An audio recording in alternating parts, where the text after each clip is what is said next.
KBS 라디오 정격 시사입니다. 뉴스 속보 다시 한번 전해드립니다. 합동참모본부는 오늘 북한이 동해상으로 탄도미사일을 발사했다고 밝혔습니다. 합참은 오늘 오전 7시 10분쯤 북한이 평양 일대에서 동해상으로 발사된 탄도미사일을 포착했다고 밝혔고요. 고각으로 발사된 장거리 탄도미사일 ICBM으로 추정된다고 밝혔습니다. 우리 군은 경계태세를 격상한 가운데 미국, 일본 당국과 북한 탄도미사일 관련 정보를 긴밀하게 공유하면서 만반의 대비태세를 유지하고 있습니다. 네, 전국 현안을 짚어보기 위해서 더불어민주당 박지원 의원을 모셨는데요. 저희가 뉴스 속보부터 먼저 전해드렸습니다. 의원님 어서 오십시오. 안녕하세요. 네. 10월의 마지막 날 그렇군요. 결코 네. 사고를 쳤군요. ICBM으로 추정된다 그러는데. 사실은 저는 김장 시기를 서울 시민 등 수도권에서 열흘만 넘기면은 배추 문제가 해결됩니다.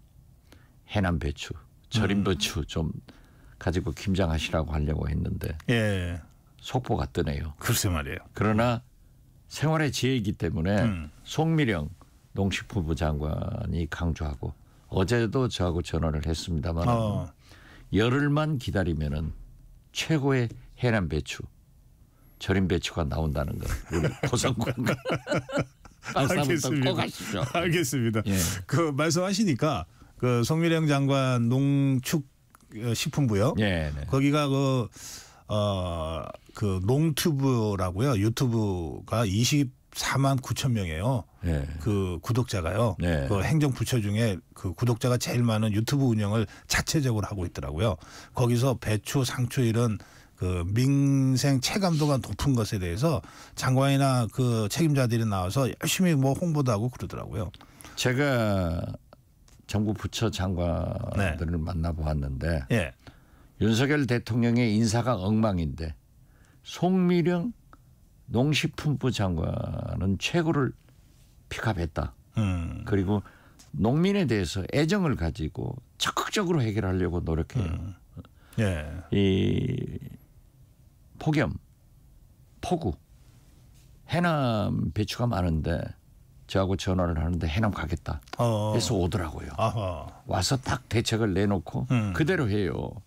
그리고 그분의 말로 지금 현재 강원도 고랭지 배추들이 다 어려워졌으니까 해남 배추가 잘 키우면은 수도권 분들이 2주만 김장 시기를 놓치면은 네. 아무 문제 없다. 그런데 드디어 이제 열흘 후에 해남 배추, 절임 배추가 최고입니다. 그게 절임 상태로 오는 거죠? 그러니까 주문을 하시면 생 배추도 요구할 수 있지만은 절임 배추로 다 해가지고 맞아요. 합니다. 이게 아파트 생활할 때는 절이는 거가 진짜 그렇죠. 힘들거든요. 그러니까 절임 배추로 하세요. 그래요. 그 천일염으로 해준다면서. 그렇죠. 자, 해남 절임 배추 지역구 이 광고를 열심히 하셨습니다. 먼저. 아니 송미령 농식품부 장관의 생활 지혜를 KBS를 통해서 네. 말씀드리는 겁니다. 예, 하여튼 말씀 잘 들었습니다. 아마 많이 도움이 되실 거예요. 자, 그런데 이 오늘 북한이 탄도미사일 발사한 거는 이건 좀 상당히 심각하게 봐야 되지 않습니까? 그렇죠. 이 고각 발사니까 탄도미사일 같습니다. ICBM 같은데요. 지금 사실 저렇게 미사일이 발사되면은 한, 미 그대로 정보 분석을 해서 합참해서 발표를 합니다. 네. 국정원 등 이렇게 움직이는데 지금 김정은은 만약 해리스가 우세하다, 트럼프가 어려워졌다 하면은 우리 국정원에서나 미국 CIA에서나 저도 똑같이 ICBM과 7차 핵실험을 할 것이다. 이렇게 했는데 지금 현재 누가 어렵잖아요. 서로.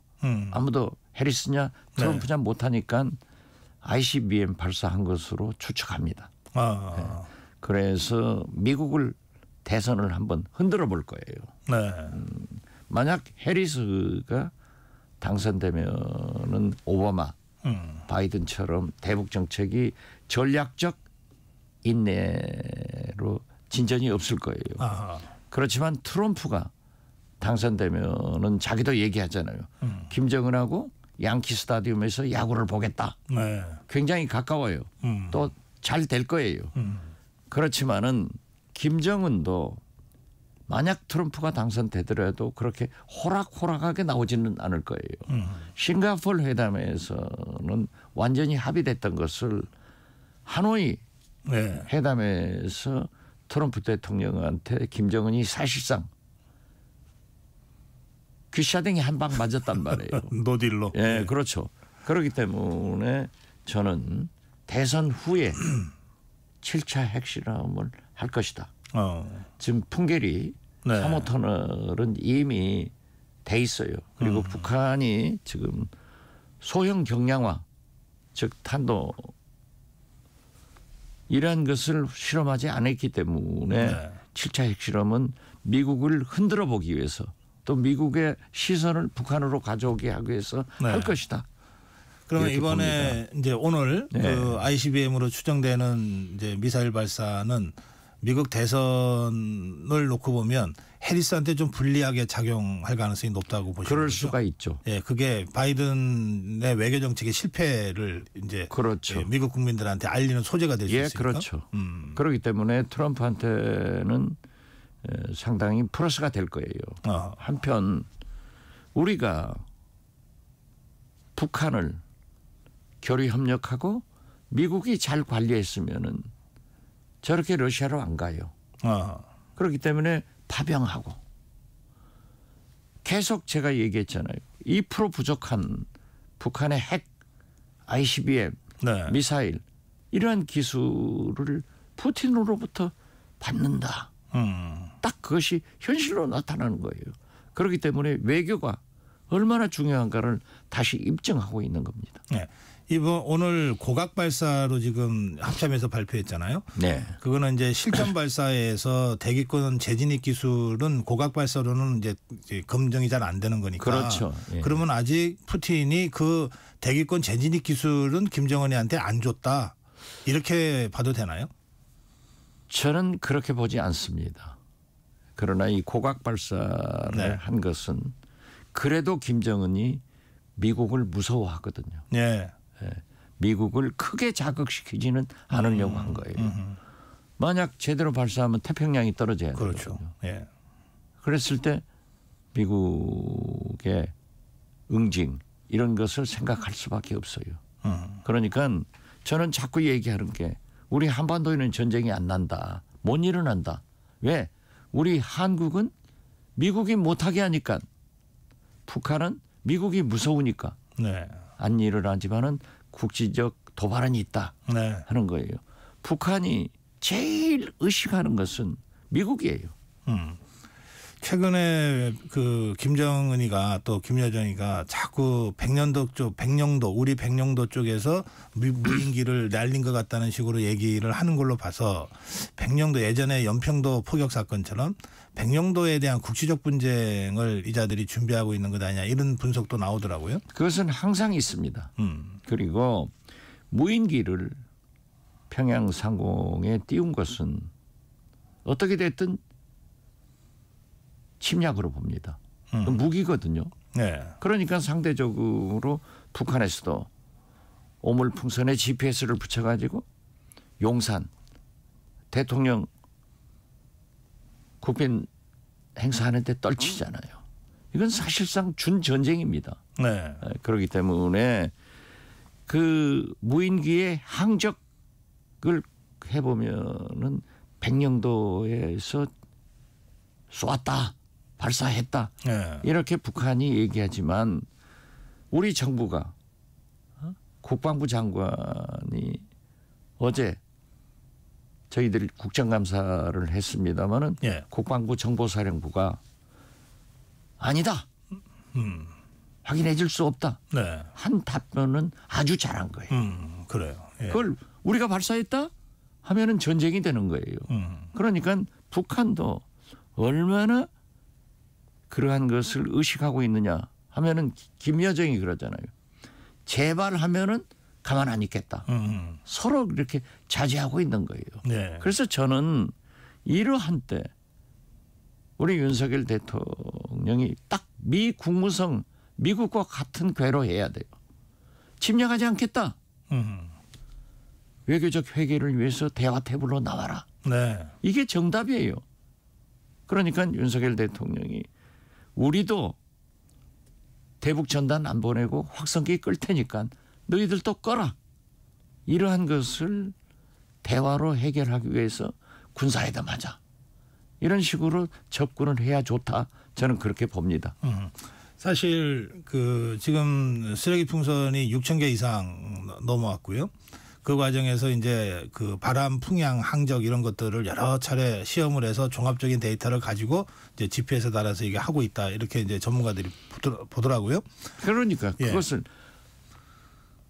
북한에서 쓰레기 오물 풍선이 온 거를 계산하지 말고 우리가 보낸 것도 발표해 보라고 그랬어요. 우리가 보내니까 보내는 거예요. 예. 그걸 왜 보내냐 이거죠.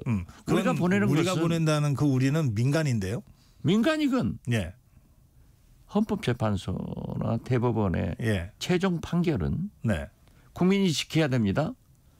표현의 자유도 중요하지만은 나라는 국가는 국민의 생명과 재산을 보호해야 되기 때문에 보내지 마라. 이게 판결이에요. 현 정부에서 그대로 방임하니까 지금 현재 보세요. 대로 주고 말로만 받아도 좋은데 가만히로 받고 있다고. 이건 바보짓이에요.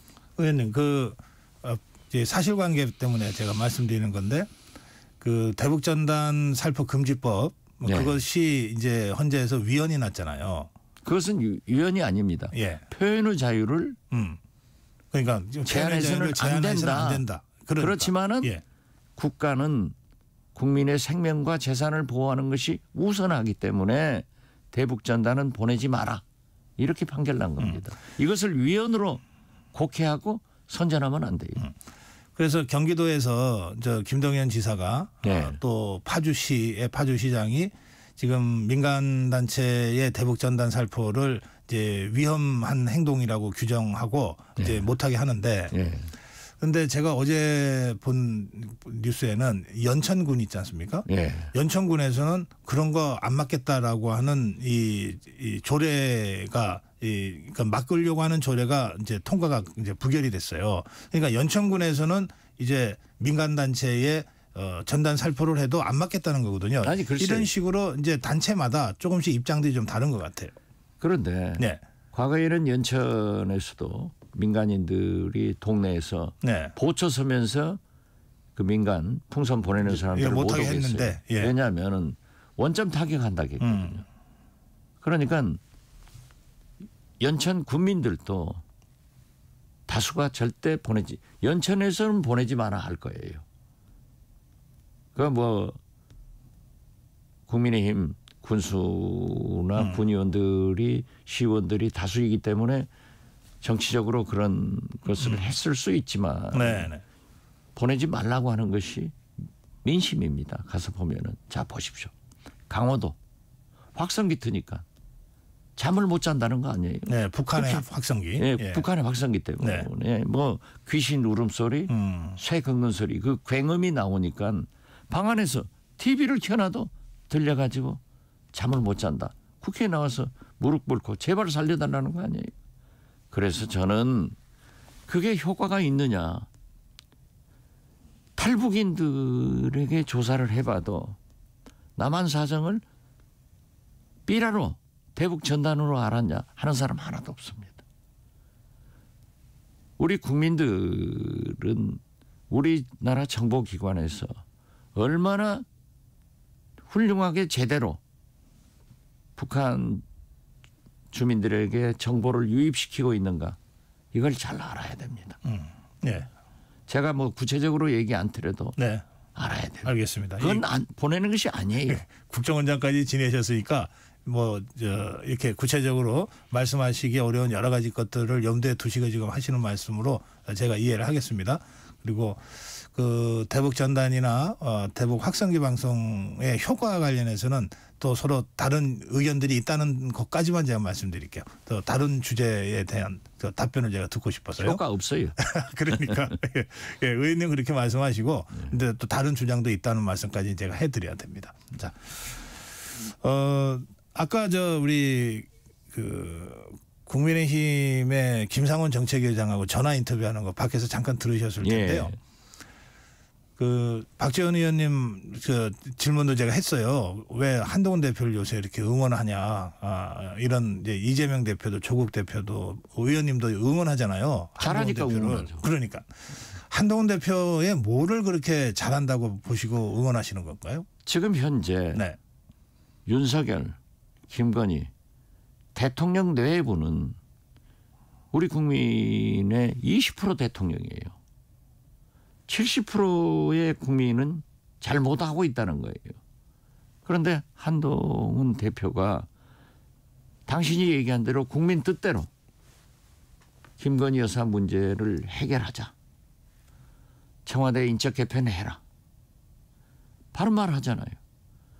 국민의힘에서 유일하게 한동훈 대표가 하고 있어요.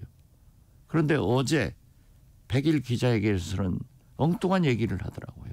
이건 잘못이에요. 특검이지 특감이 아니에요. 네. 그런 것은 저도 지적을 합니다. 그건 잘못하는 거예요. 지금 김건희 여사한테 헤어나지 못하는 윤석열 대통령. 이 문제가 있는 거 아니에요? 대한민국 곳곳에 명태균 씨 외에도 모든 것이 김건희 그림자 속에서 우리 국민이 70%가 아니다는 거 아니에요. 그러면 한동훈 대표가 국민 뜻대로 그러한 것을 지적하는 것은 잘한 거고 어제 100일 기자회견에서 특검을 국민 70%가 지적하는데 특감하자. 이것은 잘못이다. 저는 그렇게 봐요. 그러면 이제 의원님 보시기에 한동훈 대표가 그동안 잘 하다가 갑자기 어제 특검이 아니라 특감으로 이렇게 잘못 나간 이유는 어디에 있다고 보십니까? 너무 약해져서 그런가요? 거죠. 너무 눈치를 봐요. 누구 눈치를 봅니까? 윤석열, 김건희 네. 대통령 내부 눈치를 보면은 절대 한동훈 대표가 성공할 수 없습니다. 국민 뜻대로 한다고 그랬잖아요. 제가 한동훈 대표를 다 잘한다고 안 했어요. 예를 들면 비대위원장 할 때 왜 그렇게 하느냐. 우선 정치적으로도 제가 그런 충고를 했죠.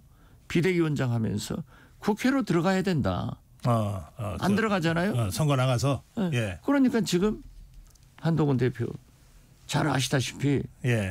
원내와 원외 대표는 천과 지의 차이가 있습니다. 그러니까 이철규 산자위원장 같은 분이 저 사람 국회의원 아니잖아. 이게 정치 현실인 거예요. 네. 그리고 국민들이 70%가 김건희 특검을 지지하고 있으면은 현장에 있는 정치인들은 대통령을 설득하고 어떻게 됐든 국민과 함께 갈 수 있는 대통령을 만들어야 되는데 그걸 못 하더라고요. 그런데 최근에 와서는 잘 하고 있단 말이에요. 자, 대통령과 면담을 해서 3가지 요구사항 다 옳은 소식이에요. 그러나 대통령이 우선 입시 상담하듯 딱 앉아가지고 가서 발표 좀 잘해라. 이렇게 하는데 바로 대통령이 추경호 등 친윤 의원들 불러가지고 식사해버리고 이건 잘못 아니에요? 그런데 더 잘못은 달마가 동쪽으로 간 이유는 알겠는데 왜 한동훈이 집으로 가냐고요. 이런 것이 아직 예. 정치가 미숙해서 덜 익어서 땡감으로 떨어질 것 같다 하는데 지금 이 순간은요. 김건희가 죽어야 한동훈이 살고 국민의힘이 살고 대한민국이 삽니다. 지금 잘못하면은 한동훈이 죽어요. 그럼 나라가 망합니다. 그래서 보세요. 저는 한동훈 대표가 조중동 사설 칼럼 조금 더 설득을 해라. 이걸 원하는 거 아니에요? 예. 의원님 그 한동훈이 죽으면 나라가 망한다 이렇게 표현하셨는데. 네, 저는 그렇게 봅니다. 그러면 의원님은 저 한동훈 대표가 차기 대통령이 돼야 된다고 생각하세요? 저는 그렇게 생각하지 않아요. 그건 또 아니시고요. 예. 예. 한동훈이 어떻게 됐든 집권 여당의 대표 아니에요. 네. 그러면은 국민의 7, 80%가 지금 TK 70대 이상의 고령층에서도 윤석열 대통령 빠져 들어가잖아요. 20%. 이게 왜 그래요? 오직 김건희 여사 때문에 그런단 말이에요. 어디 간섭 안 하는 게 없어요. 자, 오늘 또 보면은 뉴스타파에서 윤석열 대통령이 다른 사무실에서 참모회의 뭐 이런 게 이건 선거법 위반이에요. 유사 사무실이에요. 어떻게 됐든 저는 김건희 여사가 지금 뭐 제2부속실 만들고 사과하자 이런 얘기를 국민의힘 중진들이나 빠져나가려고 이건 언발의 오줌누개입니다. 이것은 이미 지나간 거예요. 지금 제가 뭐라 하겠어요. 호미로 막을 것을 지금은 포클레인으로도 못 막는 거예요. 알겠습니다. 그래서 지금 특검밖에는 길이 없는데 길이 없죠. 한동훈 대표가 이걸 피해서 특감으로 이렇게 그렇죠. 가는 건 잘못된 거다. 잘못됐죠. 이유는 왜냐하면 특감은 잘 대통령 아시다시피 후보를 눈치 보는 것 같아서 그렇다. 당연하죠. 예. 집권 여당의 대표가 자기가 다음 대통령 후보가 되고 대통령이 되겠다고 하는 사람이 20% 국민을 보고 해서는 안 된다 이거예요. 특감은요. 대통령 임기가 때만 할 수 있는 거예요. 네. 그러면 도이치모터스 주가 조작, 양평 고속도로 이런 건 어떻게 해요? 그러면 또 특감. 이걸 전부 하나로 묶어서 특검으로 지금 현재 윤석열 대통령이나 김건희 여사는 결백하다는 거 아니에요? 결백하면 결백한 대로 밝혀라 이거죠. 예.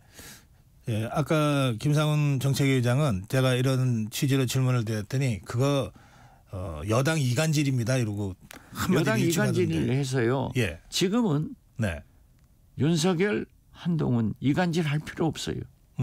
이미 두 분은 루비콘강을 건넜어요. 네. 저는 그렇게 안 봐요. 뭐 굳이 이간질 야권에서 이간질 할 필요가 없다. 이미 끝났어요. 이미 끝났다. 예. 알겠습니다. 이 시간이 많이 됐네요. 이 야권 얘기도 좀 제가 예. 여쭤볼게요. 어제 이재명 대표가 윤여준 전 장관을 만났습니다. 이 대체로 뭐 중도 우파, 중도 보수로 분류되는 윤여준 장관을 만나서 이를테면 언론 보도에 따르면 뭐 중도 확장을 위한 광폭 행보를 한다. 그런 얘기가 나옵니다. 그런가 하면 이제 내일 모레는 또 장애 집회를 지금 하겠다고 토요일 날 지금 예고해 놓은 상태입니다.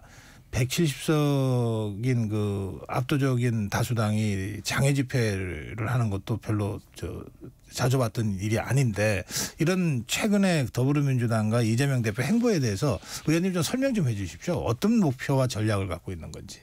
이재명 대표는 대통령 후보가 되려고 하고 대통령이 되려고 하시는 분이에요. 그렇기 때문에 중도 외연 확장은 제가 늘 이재명 대표한테 충고하는 게 김대중의 길을 가라. 네. 중도 보수도 껴안아서 대통령 후보가 되고 대통령이 돼야 된다. 그리고 좀 소통을 강화해라. 엊그제 저희 5선 이상 우리 민주당 의원 당내 소통도 지금 활발히 하더라고요. 네. 저희들하고도 한 3시간 이렇게 얘기를 했는데 어떻게 됐든 김종인, 윤여준 그런 분들을 만나서 얘기를 나눈 것은 잘한 일이다. 저는 그렇게 봐요. 그렇기 때문에 그리고 장애 집회라고 하는 것은 대통령은 가진 권력을 가지고 모든 것을 써버리는 거예요. 권력을 함부로 쓰는 거예요. 국회를 무시하고. 네. 그러면 야당도 하나도 이루어지지 못한단 말이에요. 그러면 대국민 호소를 하겠다 하는 것에서 그런 차원에서 장애 집회를 하는 것으로 알고 있습니다. 예. 그게 이제 여당에서는 이재명 대표 이 사법 리스크를 방탄하기 위한 거다. 이제 계속 그런 이제 비판을 하거든요. 그러한 얘기는 예. 김건희 방탄용으로 이재명 대표의 사법 리스크를 계속 거론하는 거예요. 자, 검찰에서 기소를 했고 이제 결심을 했고 하면은 사법부의 판단은 어떻게 나올지 몰라요. 이것을 사전에 예단해서 싸울 필요는 없다. 그리고 저는 예. 그래요. 제가 볼 때는 무죄가 나올 확률이 높다. 그렇지만 이것도 조심스러운 얘기예요. 사법부를 향해서 그런 얘기를 하는 것은 정치권에서 옳지 않아요. 그 결과에 대해서 모든 국민은 3심제 재판을 받을 권리가 헌법적으로 보장되고 있는 거예요. 설사 1심에서 유죄가 나온다 하더라도 그게 무슨 문제예요? 대법원까지 가야지. 네. 그래서 저는 의연하고 사법부의 판단을 조용히 기다리는 것이 우리 민주당의 자세고 이재명의 자세이지 할 필요 없다. 그리고 보라. 트럼프도 대법원에서 살아오잖아요. 저도 20년 구형을 받고 1심, 2심에서 12년 선고를 받았지만은 대법원에서 살아오잖아요. 네. 그래서 저는 그렇게 속단하고서 얘기를 할 필요도 없고 특히 사법부에 대해서는 존중하는 자세를 가져야지 예단하지 말고 초조하지 말자. 의연하자. 이렇게 말씀합니다. 예, 그러니까 최근 이재명 대표의 강성 지지자들이 사법부에 탄원의 형식으로 압박을 가하는 모습들이나 또 얼마 전에 그 김우영 그 더불어민주당 예. 의원이 이 판사 출신 뭐 이러면서 했던 거나 이게 다 사법부한테는 일종의 압박이나 이 또는 조롱으로 보이거든요. 저도 조심하는 게 늘 예. 김대중 대통령께서 저한테 말씀하는 게 잘하는 것도 중요하지만은 실수하면 안 된다.